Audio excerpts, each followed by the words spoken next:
ideas, and the results aren't pretty. Help us out. Use extra caution when you're making a left-hand turn. Always use your turn signals. Double check those blind spots. And we riders will do our part by slowing down and wearing our helmets and reflective clothing. Let's all share the road. Brought to you by the Iowa Department of Public Safety, Governor's Traffic Safety Bureau.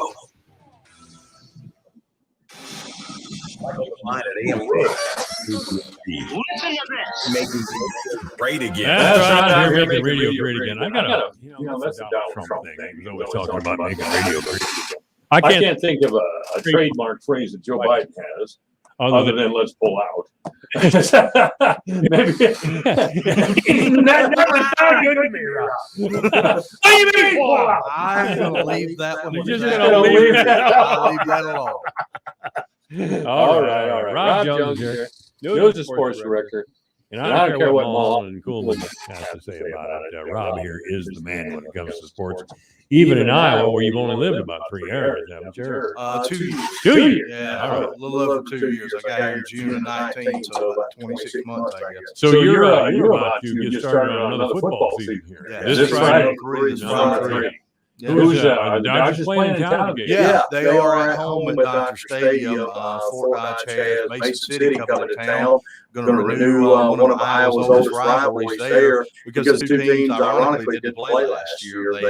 Mason City had to cancel late in that game week because of COVID. So the Dodgers did have to scramble for an opponent, found an opponent in Sioux City East, and went and played them at Sergeant Bluff. So it was an interesting week that week, I remember, because as of Wednesday, Fort Dodge didn't have an opponent, and then Thursday afternoon is when they had an opponent. So it was a scramble for them, and it was a scramble for me, finding out, basically 24-hour notice. Hey, you're going to drive 2 hours to Sergeant Bluff tomorrow. All right. I just can't hardly wait. Where's Sergeant Bluff? What's the Sergeant Bluff? Yeah, you're getting to know the state of Iowa real well. I am. I cover I a think you lot know of more than ground. I do, and I grew up here. I cover a lot of ground, and I kind of knew where Sergeant Bluff was because we'd been to Sioux City a time or two. Yeah. So, I kind of knew where it was out through there. But, They're going to get it on Friday night. The Dodgers actually opened the season ranked 8th in the Class 4A preseason poll by Radio Iowa. 8? Really? Yeah. I got to get Nick Moser in here. Yeah. They are ranked number 8 now. What you have to remember by that, too, is there's a 5A class now. There wasn't a 5A class before. Now there's a 5A class, and that's where Ankeny Centennial, Southeast Polk, and Dowling, all the halves and the powers, kind of went up that 5A class. And I think with I think Radio Iowa did their homework a little bit here because Fort Dodge was 3-5 last year, and just based on that, a lot of times the preseason polls will come out and give you nothing but what you had the year before in terms of how you're ranked or not ranked early on. So I think they've done their homework because Fort Dodge has got a schedule that sets up pretty favorably, I think, and they have some pieces this year I think would be pretty good. If you look at kind of what they have on the offensive side of the ball, especially, I think they're going to be pretty potent. We're broadcasting from the Blue Ribbon Pelham Waters studio. Blue Ribbon Pelham Waters is at 612 South 32nd Street here in Fort Dodge. You may contact Blue Ribbon Pelham Waters by calling 576-6481. We're not actually in the Blue Ribbon Pelham Waters building. We're here at the corner of 2nd Avenue North and 10th Street. And Rob Jones, of course, is our guest. So this is the we'll come back to the Dodgers here in a minute, but we have crossed a weird line when it comes to St. Edmunds as far as I'm concerned, because we're only 8-man football. And St. Edmunds has had some really good football teams. Yeah, great baseball teams. Never caught up with wrestling for whatever reason over there at St. Edmunds. I mean, we've had people work in that wrestling program over at St. Edmunds for a long time. I don't know. We just never took off over there that well. We've had some great wrestlers from St. Edmunds. But anyway, we're talking football today. So, have you seen 8-man football before? A little bit of it. And I'm catching up to it a little bit because I've never covered it really, but I have seen a little bit of it. It's an 80-yard field instead of a 100-yard field, so that's a little bit different. And another big difference is, so in 11-man football, you got guys who wear certain jersey numbers who cannot catch the football. They're ineligible receivers, linemen, right? In 8-man football, even if you're a lineman, there's no number that makes you ineligible. The only way you're ineligible as a receiver in 8-man football is if you are not on the end of the line of scrimmage. So if you line up with 3 men as offensive linemen, the center and 2 guys beside him, one to his left, one to his right, each of those guys by the center are eligible to catch a pass. Is the center? The center, unless he has to be the end man on the line of scrimmage. So you have to be the end man on the line of scrimmage. So what you'd have to do with the center is do an unbalanced set where you put 2 linemen next to the center, and the center would be the last man on the end, and then he'd be eligible. But there is a scenario where the center could receive the ball. Yes, if you shift the line where he's the end man on the line, yes, he'd be then eligible to receive the pass. All right, Rob Jones, our guest, AM 1400, KVFD, the voice for guys. The field's a little narrower, too. Yeah, a little bit more narrow and shorter at 80 yards. So it's a high-scoring game. 8-man football last year in the state semifinals. I don't know if you heard this, but Montezuma and Remsen St. Mary's played in the state semifinals last year, and Remsen won the game 108-94. I didn't get that. No, I didn't. They scored over 200 points between them. I do know Remsen St. Mary's. Usually feels pretty good baseball. And they're really good at football, too. They won the state championship last year. And they're coming to town to play St. Edmund later in the season. I think it's week number 5 of the season, or 4, something like that. I'd have to look at it. But they're coming to town later on. Now, St. Edmund opens on Friday, and they're at Arweeva. So that's in West Side, Iowa, which I think between Carroll and Denison somewhere. It's the only place I've ever seen 8-man football is in Arweeva Stadium. And I don't even know what Arweeva stands for anymore. It's 3 different things, but I don't remember. It's like something West Side and something else, and I can't remember what all the combinations. I don't know. Everybody knows what Arweeva stands for. 515-955. I saw it the other day, and I can't remember what it was. 955-1400. Yeah, that's one of those consolidations. Now, something that's interesting to think about here is we have 6 teams within our listing area that have opened the preseason polls ranked in their respective classes. Really? Yeah. So we talked about Fort Dodge is number 8 and 4A in the preseason poll. Webster City comes in at number 4 and 4A. They moved up from 3A to 4A, and they're in Fort Dodge's district, as a matter of fact, in 4A now. So Webster City opens at number 4. They're going to have a ranked matchup in week number 1. Webster City is going to host Humboldt, who comes in ranked number 8. So that's going to be one of the marquee matchups around the area. Southeast Valley is number 7. They bumped up from 1A to 2A. Coach Mike Sweeter and his guys, they have a lot of pieces back from last year. They won the district title in 1A last year, went to the state quarterfinals. They got a lot of that team back. They're poised to make a little noise here in 2A. They're going to host Interstate 35, which is the only time in my entire life, Mike Devine, that I've ever heard of a high school that was named after a road. Total brand. Rural state. We're not that cosmopolitan in South Carolina like you're used to. This is AM 1400 KVFD. You're on the air. How are you doing? Arweeva is Arcadia, Westside, Arcadia, Westside. I think you're right. Yeah. All right. Hey, thanks for calling it. Yeah, those are little towns.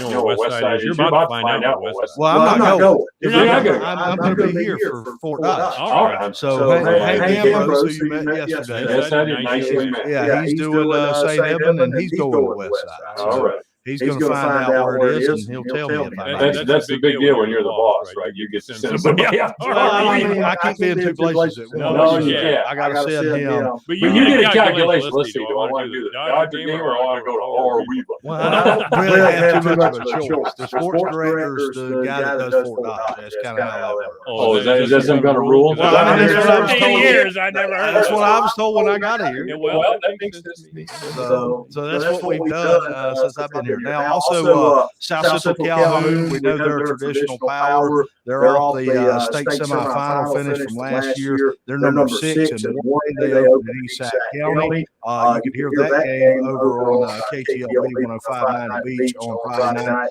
Mark Williamson and Brian Peters going to have the call. Mark's still doing it. Mark is still doing it. He's been a warrior for small town football for years. Mark is almost, I think, 30 years in at this point, pretty close to it. I would guess impressed even more. We joke about it all the time. Yeah. Mark's been doing football almost as long as I've been alive. Yeah. Well, I would even. I haven't seen it in a long time. And don't really know him that well, but I know he's been doing football for these stations for years. Yeah, and especially with South Calhoun, he's been with them for a long time. A guy who's very entrenched in that position. And I've told him as long as he can still do it, he still wants to do it, then he's going to do it. You know what I mean? So that's where we're at there. And rounding out that 16 field I talked about in our listing area rank, Newell Fonda is in the 8-player class. They're ranked number 6. They host West Bend Mallard on Friday night. So 6 listing area teams ranked in their respective classes open, which I think that since I've been here, that's probably the highest number we've had in preseason poll. All right. Yeah. I don't remember when the last time Fort Dodge was ranked that high. Football. We've had some pretty good football teams. Well, they got up to like 6 or 7, about 6, 2019, because they started out. They started out like 4-0 that year. That was during the Drew Miller. No, that Miller was 18. It was, let me see what group it would have been. Osley Thorson, Tyson Kershaw, who's at UNI now, Levi Igley, Shane Halligan, and all that. Those guys, they signed. No notes, folks. No notes from him. He knows these things. Well, I was here that year, so you know. I know why I know that. But that group started out like 4-0, and then the first loss of the season was Southeast Polk came here and beat them on a 45-yard field goal with time at the side. Really? Yeah. So they were as high as like number 6 at one point. Who beat him with that field goal? Southeast Polk. And it wasn't even straight down the middle. It was from the far hash mark. It was a college level kick this guy made. It was crazy. Southeast Polk is coming right along. I mean, that Des Moines area keeps growing. Southeast Polk used to be just a little school out there. And we even have such a thing as schools in Waukee and out in there. Now there's 2 big schools. Yes, there are. Northwest and Waukee High. Is it Northwest High School? Yeah, Waukee Northwest, yeah. And they used to just have Yankee High School, which was no big deal. Just a short, well, to me, it was a short time ago. Now they had 2. Centennial and Yankee High School. Centennial seems to be the better of the 2 schools. Well, Ankeny's the reigning football state champions in 4 last year, and they beat Southeast Polk to get there. So, it's crazy how you can be not the best team within 20 miles of you and be one of the best teams in the state. It's pretty crazy how that works sometimes. Well, it's not easy to be number 1 down there in that area. You know, you have Dowling. They've always been a tough school. And Valley certainly had 8,000. They've had a run. Some years ago, they had over 8,000 kids. Urbandale's usually good. Urbandale used to be really good. They're not as good as they were. Fort Dodge beat them last year. Fort Dodge had every chance in the world to go down there and beat them last year. They ended up, Urbandale won by 7, I think. But Fort Dodge give them all they wanted down there last year. And this schedule for Fort Dodge, I mean, no offense to Mason City. They're going to be, I think, well improved. The word on them last year was that was one of the better teams they'd had in some time. They had struggled, prior to that. And I think they're going to be competitive Friday night. When I first came here, my first game was against Mason City. Fort Dodge beat them like 65-0, I think, that night. And I don't think that's what we're going to have. I think this is going to be a competitive game Friday night. But if you look at Fort Dodge's schedule, Mason City, Ames in the second week. Ames always going to have a few athletes, but Fort Dodge has had good success against them. And Ames last year, if you remember, that was the opener for last year's season. Fort Dodge beat them 81-64 in a basketball game on grass, pretty much. And now Ames quarterback, Taven Lipsy, who had over 500 yards total offense against Fort Dodge last year. He's not playing football now. He's strictly going to. I've heard he's strictly going to stay with basketball. He's an Iowa State commit to play basketball in Ames there. Well, that's good, sir. You stay right over there. That will work out good if that's the truth, and I got that from what I believe to be a pretty credible source. So we'll find out in week number 2. They've got a schedule set up pretty good, and they could be undefeated when they go to Webster City in week number 5. And if they are, then you're looking at a matchup that's going to be two ranked teams. So it's going to be interesting to see how that folds out. And Fort Dodge, I think, is going to be able to put some points on the board. They look good in the scrimmage against Humboldt. Humboldt's a quality team. I thought their offense was really clicking. Javion Jungle at receiver is the real deal. He's the truth, and he's going to be a college. But I'm the doctor. Well, you may be the doctor, but he's out there doing like he was doing his thing. Oh, there's no doubt. Rob Jones, our guest, AM 1400 KBSC, the West Fort Dodge. They have to break away from sports just a moment. We are under a severe thunderstorm watch until 7 o'clock tonight. Again, we are under a severe thunderstorm watch until 7 o'clock this evening. Friday night, weather forecast is a chance of showers and thunderstorms. So I have a feeling what's going to happen Friday night is there's going to be a little rain every now and then just to make everybody annoyed. Possibly. They're going to have a game on.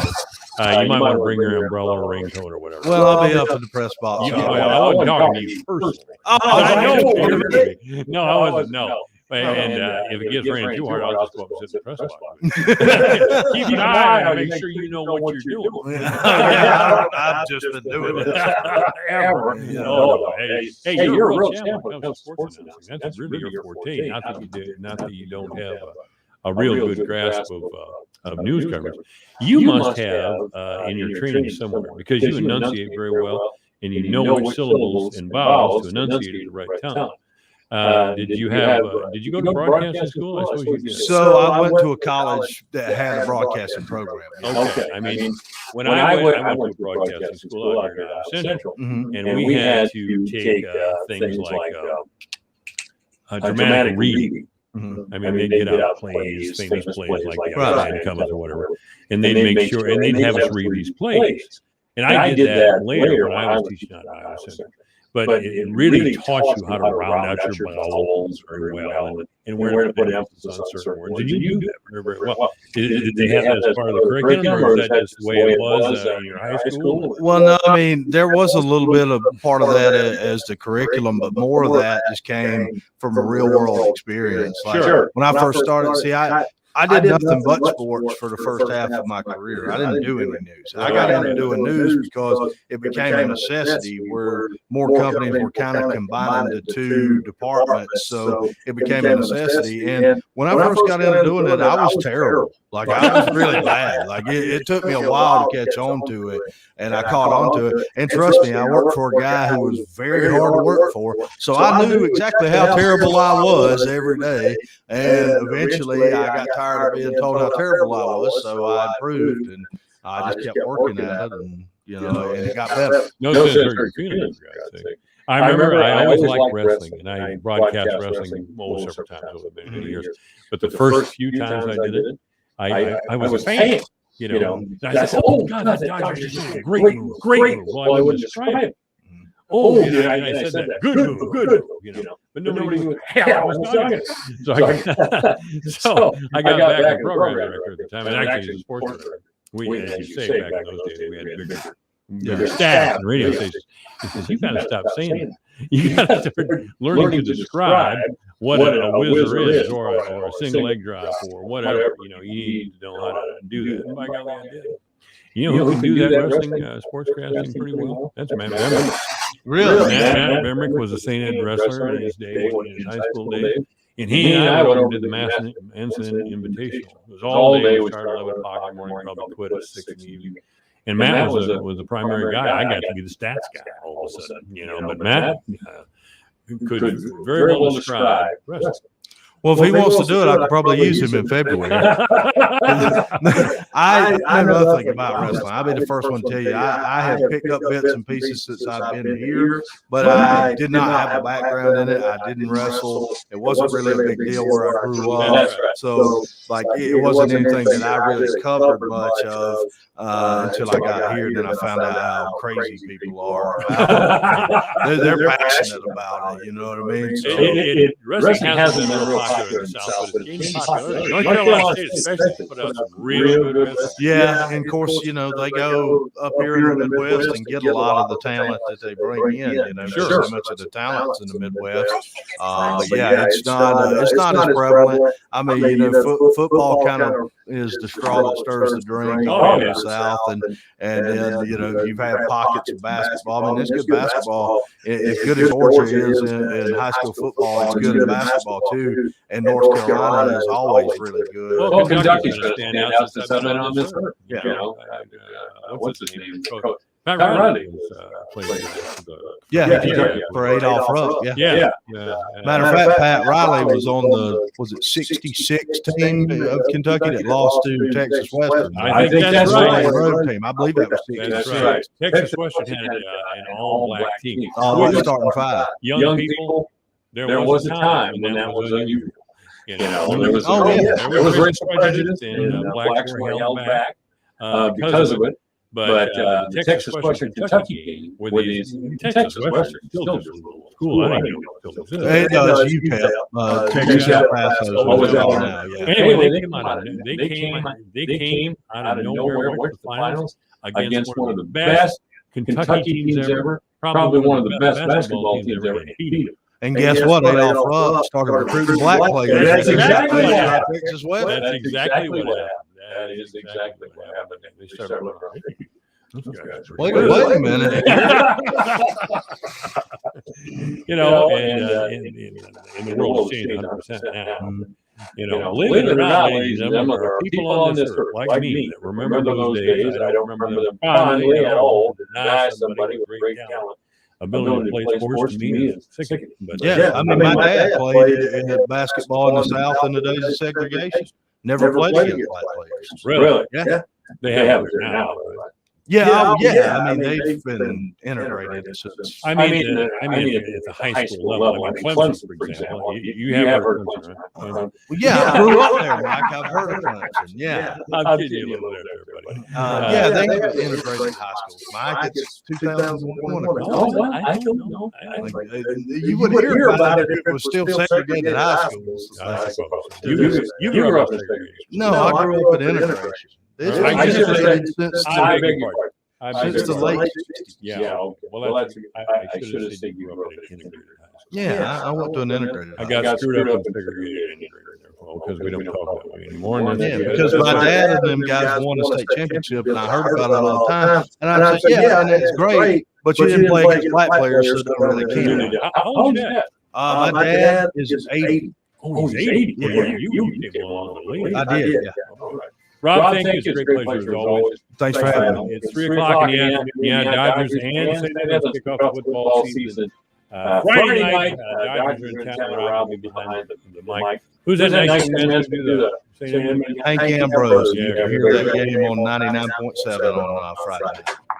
It's everything digital on the Kim Komando Show every Saturday from 11 to 2 on the Voice of Fort Dodge, AM 1400, KDFD, Fort Dodge.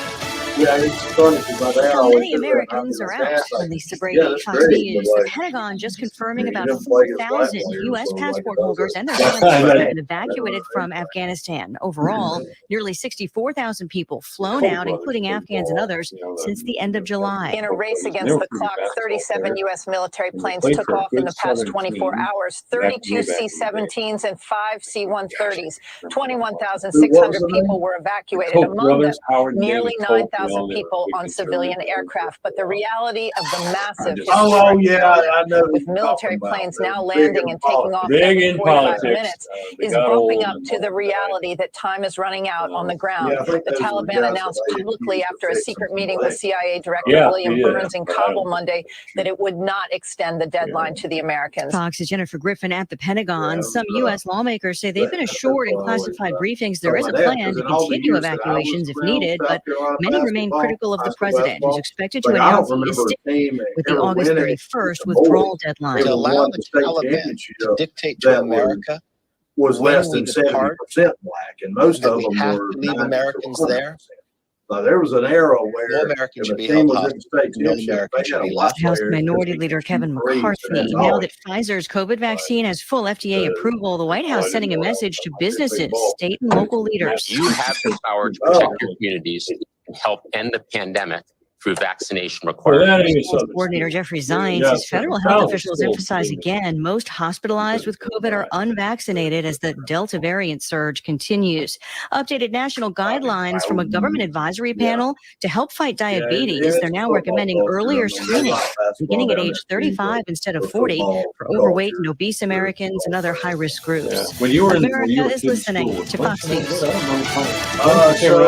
when I was a little Progressive Motorcycle presents Road Wisdom from the Motor. and they were good still, and they got on probation. In life, there's no stopping. But if you do, make sure no one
might be eating breakfast, lunch, or dinner while everyone else is standing in a food line. Avoid that. It's too late to act once the other shoe drops. It's time to be self-reliant and prepared. Now you can. Go to mypatriotsupply.com. mypatriotsupply.com. Michael Devine at AM 1400 KBFD. Listen to this. Making radio great again. Yes, we're making radio great. Yeah, I'm just having a hell of a day. How are you? Good, Mike. How are you? If this phone rings one more time, I'm going to throw it out the window. I swear to God. No. So anyone who wants Mike's cell phone number. Yeah. You got a new camera here. I did, and it's going to be. It's going to be one that there. Okay. I like it. I don't look as bald when you see how it's covered down. We have some kind of bad reverb happening.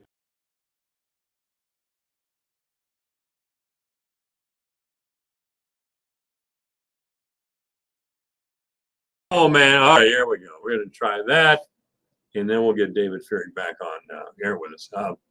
City council meeting last night was a short one. It was. Nobody ever appreciates when I go to a city council meeting. I mean, it's just, oh God, he's here.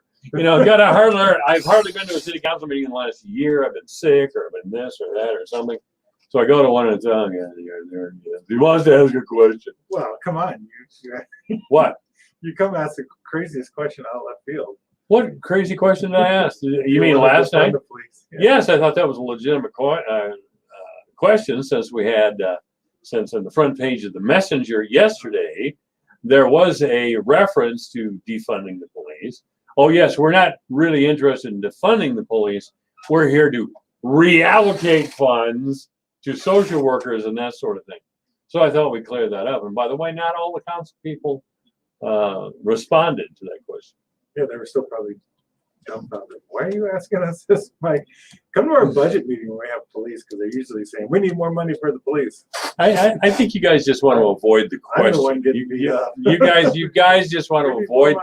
You know, defund the police is a big deal in major cities around the country, even in Des Moines. That's been talked about, and hiring social workers to go out and fight crime. It's ridiculous. The entire idea is ridiculous, but it is kind of a political thing, and you guys are in a political situation.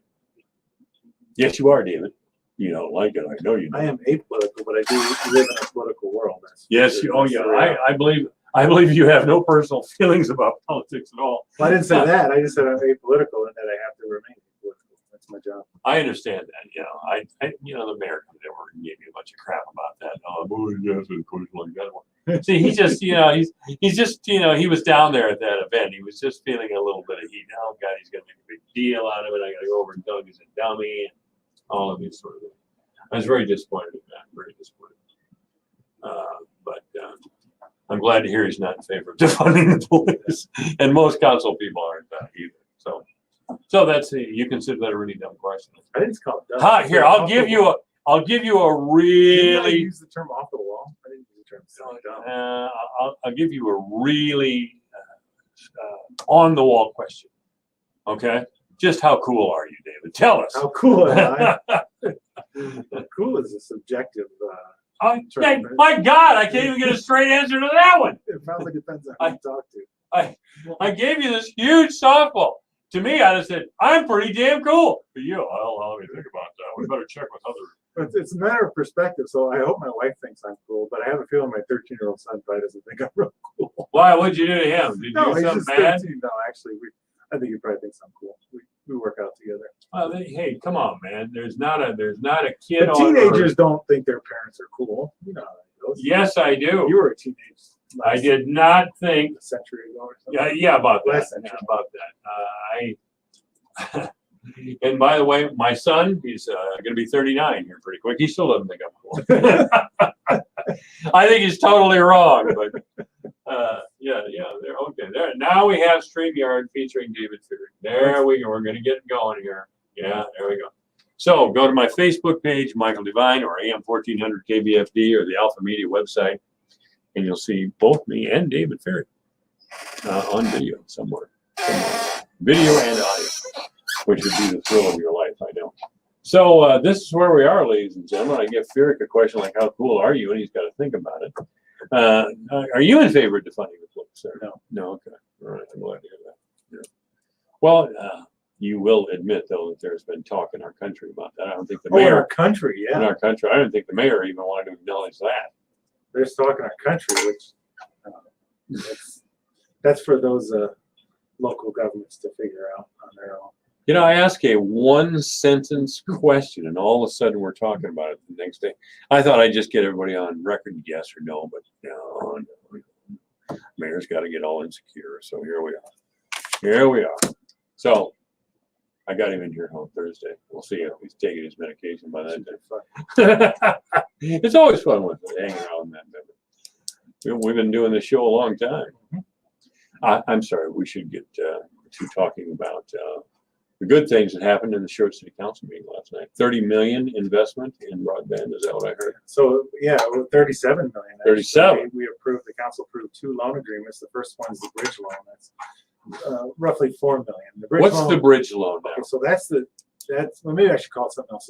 It's a working capital loan. It's the money we get up front to do things, to get systems built, to get people hired, to get buildings purchased, leased, whatever we need to do to build this utility. And where does that 37? Before we get any money. Where does that 37 million come from? Okay, so a bunch of banks, mostly local. There's a couple of regional banks in there as well, but mostly banks here in Webster County. There is a Humboldt County bank in there, but mostly, and then some regional banks as well. I think there's a Cedar Rapids bank. Basically, it's spread out. I could be wrong. It's either 6 or 7 different banks have put different portions of are putting the money out. So just so it's clear, the city's not getting a big influx of money like today. So it's more like a construction loan where we will take it as we need it, and we're to the point where we're going to start utilizing it.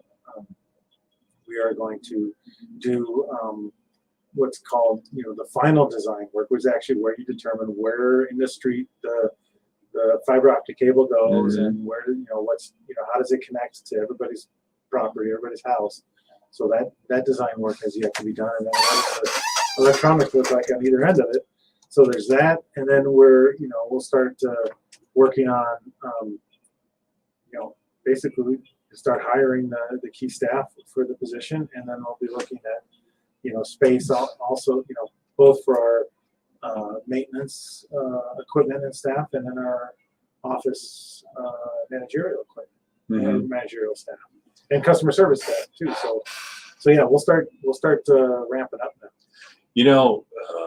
I'm glad you brought up the financing, because a lot of people don't understand it. I don't even understand it, really. You talked about a bank, Humboldt being part of it, local banks, regional banks. I mean, regional banks would be like Wells Fargo. I don't know if they were on this or not, but even a bank in Cedar Rapids. When cities want to borrow a large sum of money, like 37 million, is there a pool of banks somewhere, so to speak, for this funding, or how does that work? This is my first experience doing it this way, which is kind of called private placement. Private placement? Yeah. See, typically what we do is we sell bonds on the public market. Okay. We have through our financial advisors, we pick a date, we pick a par amount, and then we just have basically people submit bids, and then we usually accept the lowest bid or the lowest interest rate, and that's how we sell the bonds. And that's one which is usually picked up by national bond houses or that'll buy those bonds or bid on those bonds. And there could be multiple parties submitting one bid, but usually we get like 5 to 6 bids on those bonds. The other way we borrow money is a lot of money we borrow for our utility expansions through the state revolving loan fund. So that is where we work with the Iowa Finance Authority, put together what they need as far as feasibility and loan agreements, and then we borrow it directly from them, because the state of Iowa's got a rather large revolving loan fund to use for water and sewer projects. But this is one where we used a financial advisor. His name's Mike Maloney with D.A. Davidson, and he reaches out to the banks directly and says, here's the project we're doing. What's his name again? Mike Maloney with Okay. D.A. Davidson. He makes direct contact with bank presidents and then loan committees and all those folks, and works on getting commitments. And it worked pretty hard over, I guess, also last 120 days to put the package together. Okay. That's interesting. Why did we decide to pursue this route rather than the bondholders? Well, I mean, we wanted to be local, we wanted to be a community level. Yeah, sure, yeah. Probably the gist of why we did it that way, and then the local folks can kind of understand what we're doing, and they understand us as an organization. Was there a financial benefit to going this way rather than issuing bonds, or not? Well, yeah. I don't know what as a comparison how would it perform if you just did it like a public bond market with a big bond house pick it up. It's a revenue bond, so it's different than like our general obligation bond. So the interest rate is high because the only pledge for this is the revenues generated from the utility. There's no tax revenue going to it, no property tax, unlike our general obligation bonds, which are property tax supported. These are not. These are only supported by the revenue of the utility, and the full faith and credit of the city does not back it up. Only the utility backs it up. So they're a little bit higher risk for the bond sellers.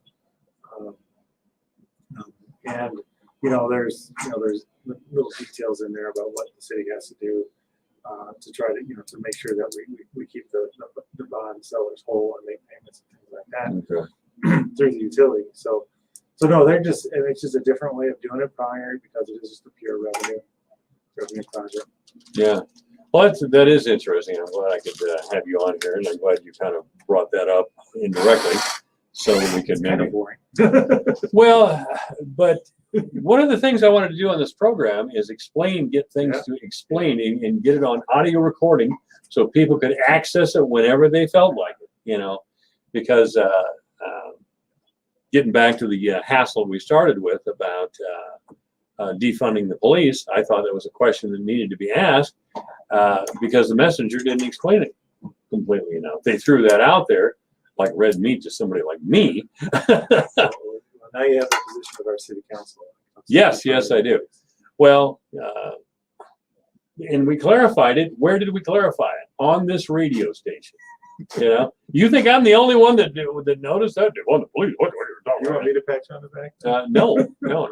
I just kneel in recognition of. It's just one of those things. That's why when I was off the wall. You hear about in urban centers and you hear about it, but in what I would call rural Iowa, people are like defund the police. Well, why would we do that? It's just I don't know. It's just the different nature of it. Well, there is such a thing as building grassroots support for a larger movement like defund the police. So who's the grassroots? That would be us. I know politics isn't your thing, but sometimes if you do start a movement, rather from the top down, like courts regularly do, if you get a genuine political momentum going with smaller towns and cities, then you've achieved your goal. Yeah. And there are some people who actually believe in this town that defunding the police is a good idea. Gee, I thought it was at least worth a question. Really? Yeah. Has anyone gone on record on your show saying we should defund the police? Not yet. Not until last night. I was always kind of wondering, remember, do you want to? So that's going to be a litmus test question. Yeah. Hey, what do you think about defunding the police? I think so. I'm going to have a priest in next week. What do you think? No. I just wanted to make sure that there was no creeping liberalism in our city, Stop that. Because I have a feeling I want to stop it out before I see by some of the people who have run for office and actually been elected, we have creeping liberalism going on. Some are good liberals, but others, creeping liberalism. I don't know if I want to go down the path. No, you don't, David. Let me tell you right now. Creeping liberalism, not necessarily creepy. There's two different. By the way, Melvin Newsom's going to run as a candidate for council at large. Did you know that?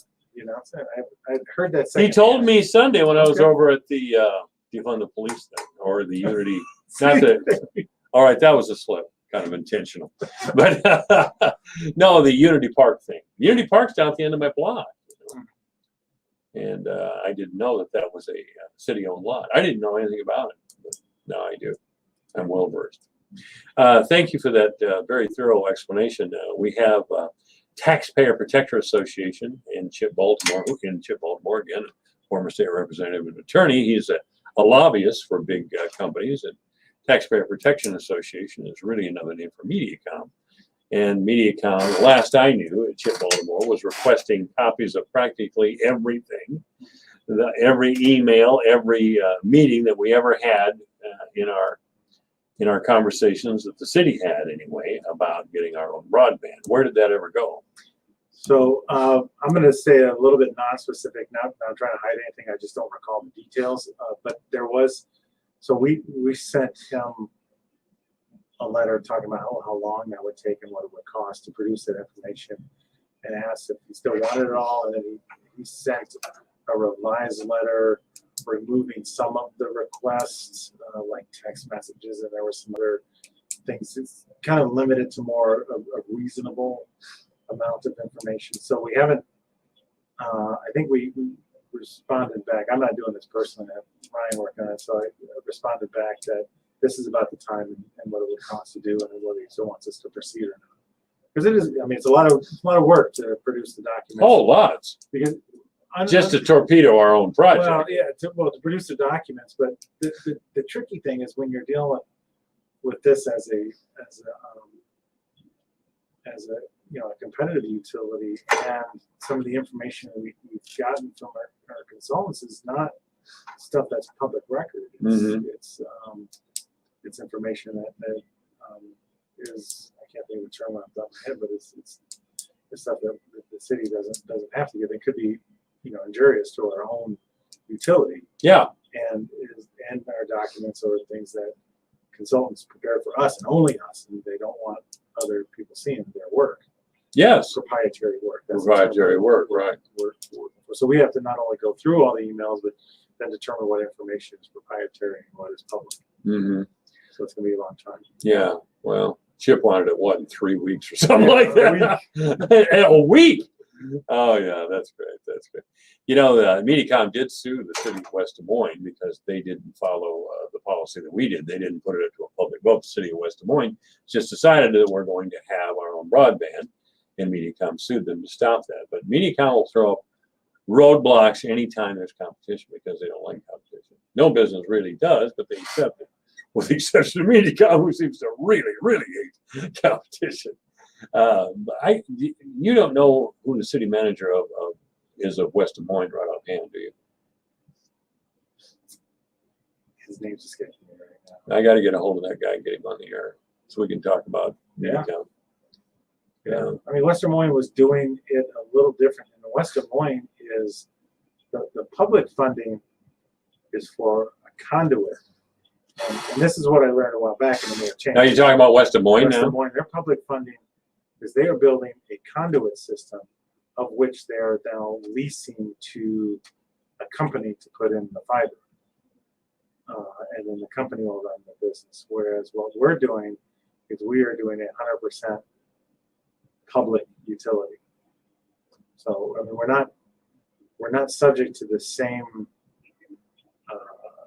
complaint that MediaCom has versus West Des Moines. Really? Yeah. Why is that? Because West Des Moines, because basically it's the whatever the lease arrangement is between the city and the private company for the use of the conduit. Okay. So it's different than what we're doing as far as we're building a fully municipal utility.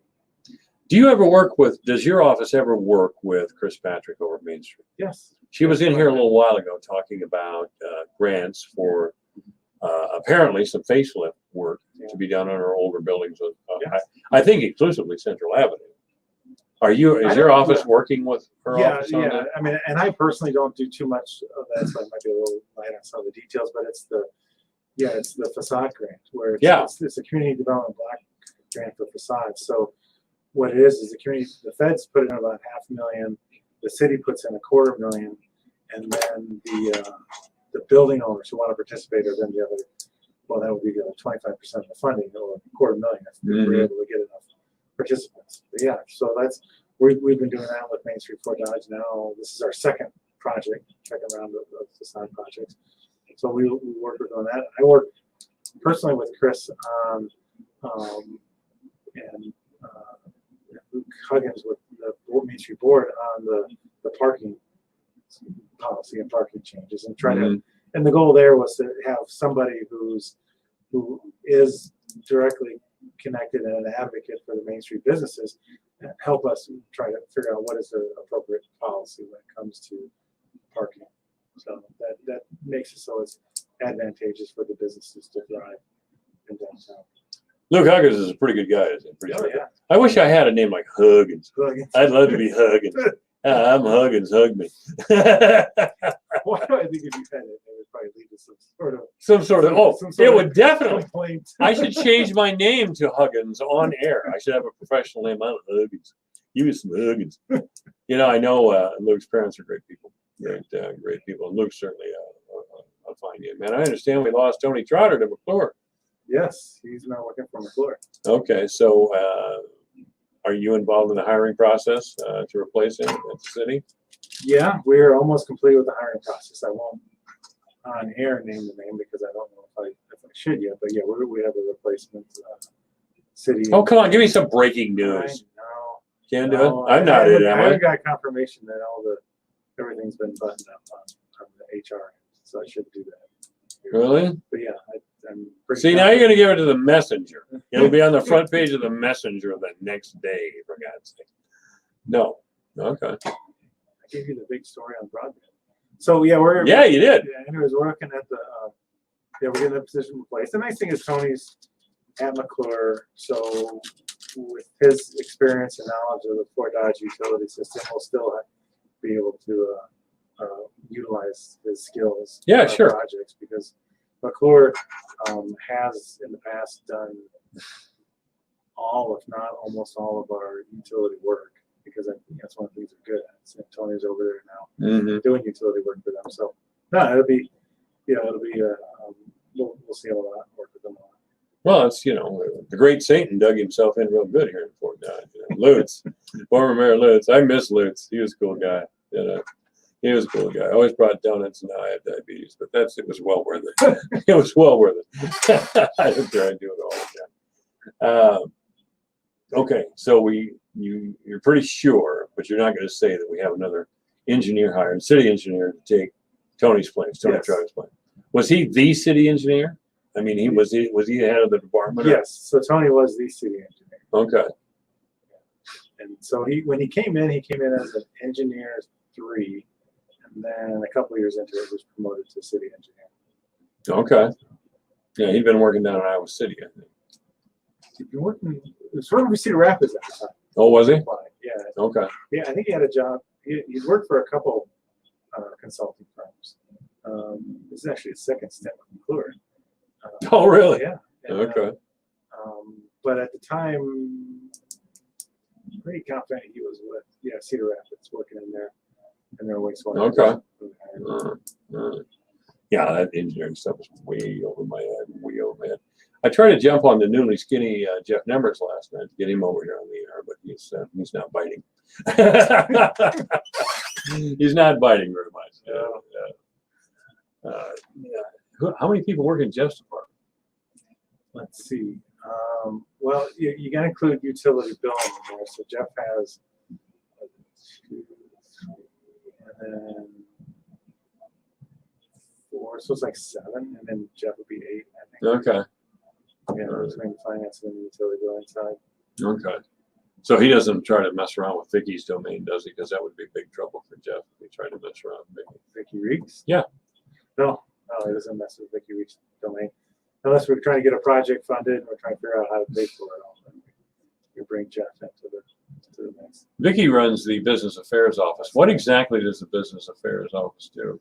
Well, it does a number of things. I mean, it handles all of our planning. So, someone's got a project they want to do in town and needs like a rezoning or some other approval that goes through planning, or the long range plans are done there, like, for the property just west of here where we're doing the Lincoln neighborhood plan. Yeah. So it handles that. And then, all the economic development stuff that Vicky does. The Lincoln neighborhood plan? That's my neighborhood, isn't it? On 4th Avenue North? Yeah, but I think you're on the outside of the main planning area. You're kind of in like what they're calling the tangent planning area or something like the tertiary planning area. Tertiary. Yeah, that could be something. So So you have planning, you have economic development, and that works closely also. So you got engineering, building inspections, they all kind of work closely together too.